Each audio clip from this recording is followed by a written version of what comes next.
So I guess what benefits, as you talked a little bit prior with like how Formify's open source nature of Formify and things like that. What's the benefit of being open source like that? Right. So being open source has its perks and its cons. When I write some really bad code, everybody's going to see it on public.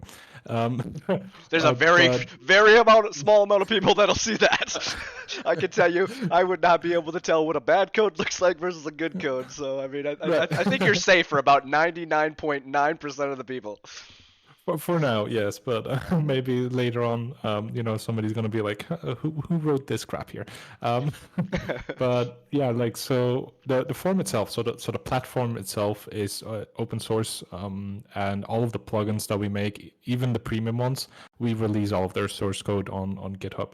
And our main focus or our main goal with doing that is having other people see how we do things, so when it's time for them to, if they have their own idea and they're going to make their own plugin, they can be like, okay, let's look how the actual developers of Formify would tackle an issue like this, and then they can go and look at the code for that, and they could be like, hey, okay, they do it this way, we should probably do it that way as well.